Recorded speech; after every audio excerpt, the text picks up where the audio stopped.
All right, let's jump right in. Welcome to The Explainer. Today, we're tackling a super sensitive but incredibly relevant case study that really forces us to look at that exact line where free speech collides with strict legal boundaries. We are going to unpack the events of May 2024 at the University of Vienna, where a student encampment sparked this massive, fierce debate about the limits of protest. And look, we're going to examine this completely impartially. We're relying directly on official court documents, state security reports, and interviews with university leadership to figure out exactly what went down. So this brings us to the big question, right? Where exactly is the line between free speech and a threat to public safety? Throughout this analysis, we're kind of looking at this through a scales of justice lens. On one side, we've got fundamental civil liberties, the right to assemble, to protest, to voice dissent and opinions. But then on the exact opposite side, we have state security, the absolute obligation of authorities to prevent radicalization, protect citizens, and keep public order. How does a modern democracy actually balance those two incredibly heavy weights when tensions are literally at a boiling point? To unpack all of this, here's our roadmap for today. We'll quickly cover a history of campus protests, the May 2024 encampment itself, what the protesters actually demanded, the tipping point, the boundaries of free speech, and finally, the broader implications. Okay, Section 1, a history of campus protests. Let's look at the University of Vienna's legacy of activism. Now, you've got to remember, universities have always been incubators for massive, sometimes super disruptive social debates.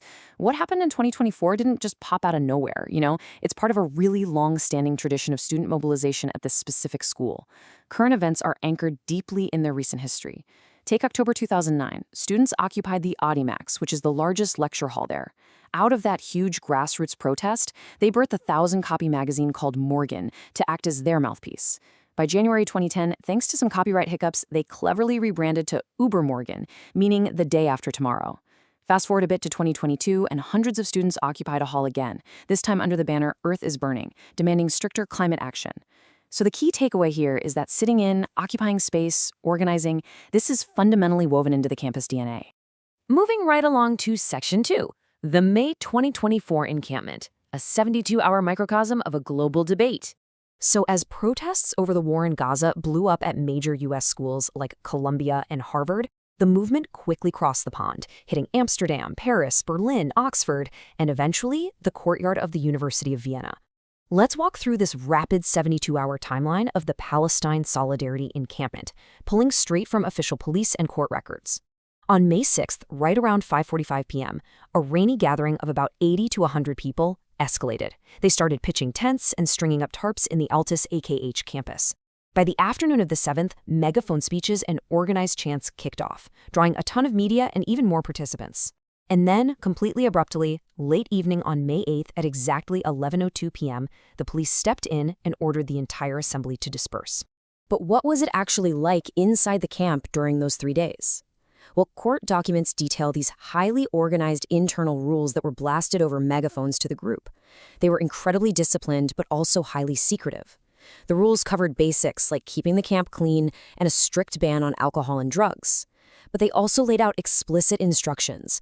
Wear masks to hide your identity, put your phones on airplane mode, which stops digital tracking but keeps the camera ready to film police, and absolutely no talking to the police. This really gives us a clear picture of an organized group that was fully anticipating friction with the authorities. Which brings us to Section 3, the protesters' demands. What did the encampment actually want? These guys weren't just out there venting vague anger. They sent formal, explicit demands to the administration. Let's impartially run through these 5 core goals straight from the court docs, just so we completely understand their political aims. First, demilitarize. They demanded the university cut all research ties with defense funds and arms manufacturers. Second, boycott. They wanted an end to partnerships and Erasmus programs with Israeli universities. Third, disclose and divest from any institutions contributing to the conflict. Fourth, end police cooperation, specifically stopping security research programs tied to state intelligence. And finally, number 5, stop repression, halting what they viewed as censorship tactics and police deployments against students. All right, Section 4, the tipping point. This is where rhetoric meets state security. Look, demands alone don't usually shut down a protest. We have to pinpoint the exact catalyst that made the university and the Austrian police question if this gathering was even legal anymore. And there's a massive, massive friction here between two totally conflicting interpretations. On one side, protesters labeled their event a student intifada camp and chanted, "From the river to the sea, Palestine will be free."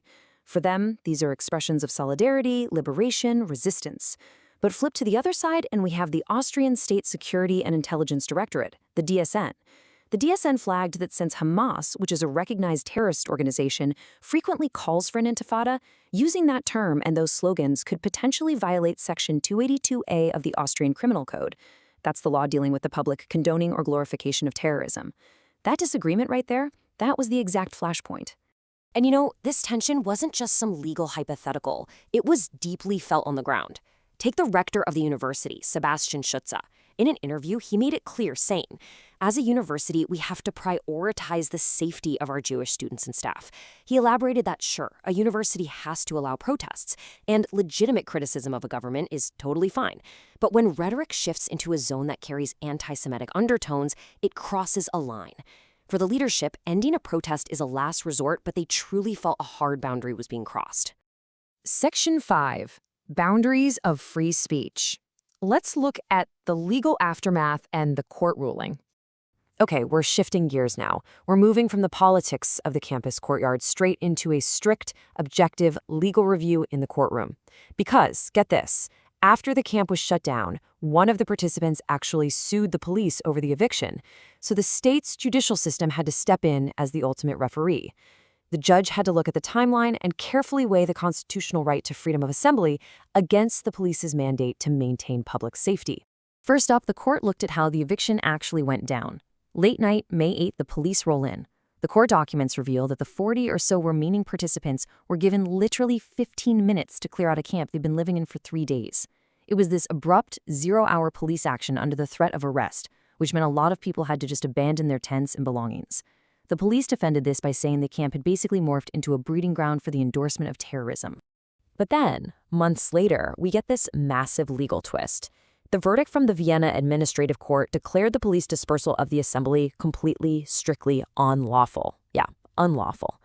The court ruled that the police action actually violated the fundamental human right to freedom of assembly.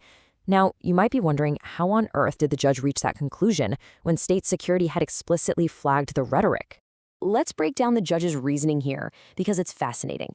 The court basically said, look, there is no concrete evidence that an entire group of 40 to 150 people was endorsing terrorism just because a slogan was chanted by a few individuals. On top of that, the extensive police logs showed the camp was largely peaceful. Students were attending lectures, watching movies. Crucially, the court pointed out that police only issued a single warning about the problematic chants on May 7th, and the protesters actually listened and stopped chanting it. Finally, the judge ruled there just wasn't enough dialogue.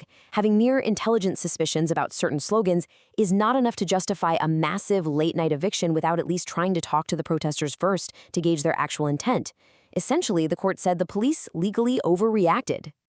Finally, Section 6, the broader implications. Universities in the crossfire? Let's zoom back out for a second. What does this one specific ruling in Vienna mean for the wider global struggle over campus speech? Universities literally everywhere are caught right in the crossfire of international conflicts. Reflecting on this whole ordeal, Rector Schutze noted something I think is really important. He said, "It must be the aspiration of a university to find common ground in discussions, even when there are opposing positions." He's a firm believer that universities have to remain spaces for fact-based, objective discussions.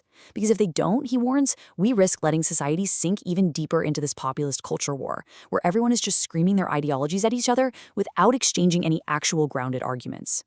Which leaves us with a pretty profound thought to wrap up today's explainer. How exactly will democratic societies keep balancing this vital, historical tradition of university protests with the crazy complexities of global conflicts and radicalization? As the court in Vienna proved, heavy-handed crackdowns can easily trample on civil liberties. But, as the university administration pointed out, unchecked rhetoric can deeply threaten the safety of marginalized students. It's a razor-thin line, guys, and as global tensions keep rising, it is a line we're all going to have to figure out how to walk together. Thanks so much for exploring this with me today. I really hope this deep dive gave you the clarity to understand exactly what's sitting on both sides of those scales of justice.